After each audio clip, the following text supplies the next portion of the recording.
ഇത്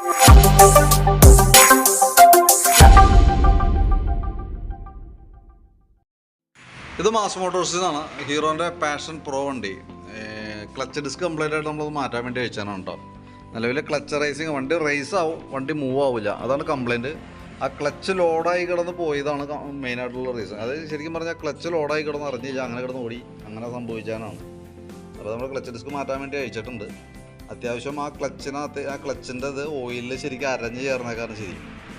അതൊക്കെ വന്നിട്ട് ഇതും ക്ലിയർ ആയിട്ട് നമ്മൾ എയറടിച്ചൊക്കെ ക്ലീനാക്കി റീസെറ്റ് ആക്കി എടുക്കുന്നുണ്ട്. ക്ലച്ച് ഡിസ്ക് എന്ന് പറയുന്ന യൂണിറ്റ് ഇതാണ്. ക്ലച്ച് ഡിസ്ക് ഇതാണ്. ക്ലച്ച് ഡിസ്ക് മാറുന്നുണ്ട്, അതേപോലെ തന്നെ അതിൻ്റെ പ്ലേറ്റ് സെറ്റ് മാറുന്നുണ്ട്. ഈ വീലൊക്കെ ഉണ്ടല്ലോ, അങ്ങനെ കിടന്ന് ഓടിയിട്ട് ഈ വീലൊക്കെ ഇവിടെ നോക്കുമ്പോൾ ഇത്രയും സ്റ്റെപ്പ് തേഞ്ഞ് പോയേക്കാം.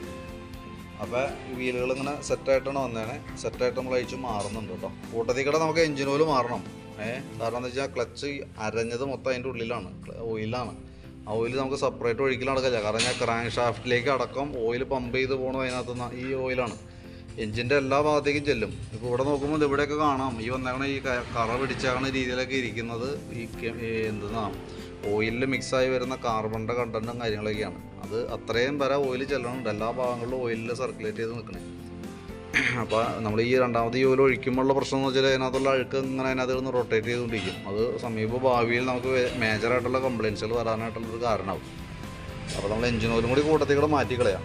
അപ്പോൾ ജസ്റ്റ് ഞാൻ അതിൻ്റെ ഏകദേശം ഒരു റേറ്റും കാര്യങ്ങളൊക്കെ ഒന്ന് കാണിച്ചു തരാം. നമുക്ക് ക്ലച്ച് ഡിസ്ക് സെറ്റപ്പാടിയാണ് വരാം. അത് ആ വീലുകളടക്കമുള്ളൊരു യൂണിറ്റ് 850 രൂപയാണ് നമുക്ക് അതിൻ്റെ കോസ്റ്റ് വരാം. ക്ലച്ച് സെറ്റിന് കേട്ടോ. അത് ഇതേപോലെയാണ് തന്നെ, ഈ ഒരു ഐറ്റം ഇതേ കണ്ടീഷനിലാണ് വരാം. അതായത് ക്ലച്ച് ഡിസ്ക്, പ്ലേറ്റ്, അതിൻ്റെ പ്രഷർ, ആ ലോഡ് ചെയ്യുന്ന പ്രഷർ പ്ലേറ്റ് കാര്യങ്ങളെല്ലാം അടക്കാം. കമ്പനി കിറ്റ് കേട്ടോ. ഇവിടെ നോക്കുമ്പോൾ അറിയാം ഹീറോൻ്റെ ക്ലച്ച് ഡിസ്ക് ജെനുവിൻ ക്ലച്ച് ഡിസ്ക്കാണ്. ഒറിജിനൽ പാർട്സാണ് യൂസ് ചെയ്യുന്നത്. നമുക്കിവിടെ ഒറിജിനൽ പാർട്സ് മാത്രമേ ഉള്ളൂ, ജെനുവിൻ പാർട്സ് മാത്രമേ ഉള്ളൂ. ഇപ്പോൾ ലോക്കൽ പാർട്സ് ഇതായിട്ട് വ്യത്യാസം വരുമ്പോൾ നിസ്സാര വേരിയേഷനൊക്കെ വന്നുള്ളൂ. ഒരു 100-150 രൂപയുടെ വ്യത്യാസമൊക്കെയാണ് നിലവിലുണ്ടാവുള്ളൂ.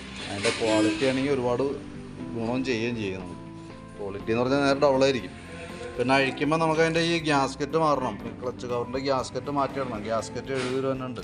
പിന്നെ ക്ലച്ച് ക്യാമിൻ്റെ ഈ ഓറിങ്, കിക്കറിൻ്റെ ഓയിൽ സീല്, ക്ലച്ച് ക്യാമിൻ്റെ ഓറിങ്, ഇത്ര ഐറ്റംസ് നമ്മൾ മാറ്റിയിടണം. ഈ സ്പ്രിങ് അടക്കം.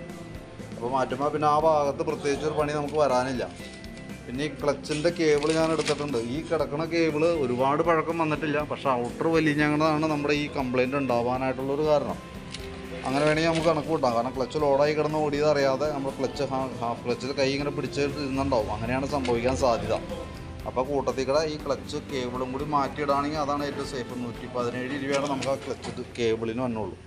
പിന്നെ അത് കൂടാതെ നമുക്ക് എഞ്ചിൻ ഓയിൽ വരും, ഓയിൽ ബോൾട്ടിൻ്റെ വാഷും അതിൻ്റെ ഓറിങ്ങും വരും, സ്റ്റിക്കിൻ്റെ ഓറിങ്ങും. ഇത്രയായിട്ടാണ് മെയിനായിട്ട് നമുക്ക് വരാം. അപ്പോൾ ഞാൻ അതിൻ്റെ ഏകദേശം ഒരു എസ്റ്റിമേറ്റ് ആക്കി നോക്കിയിട്ട് ഡീറ്റെയിൽസ് വാട്സാപ്പിലേക്ക് ഒന്ന് സെൻഡ് ചെയ്ത് തരാം. വീഡിയോ കണ്ടു കഴിയുമ്പോൾ നോക്കിയിട്ടൊന്ന് റിപ്ലൈ ഇടാം. അതനുസരിച്ചിട്ട് നമുക്ക് വർക്ക് കംപ്ലീറ്റ് ചെയ്യാം. ഓക്കെ.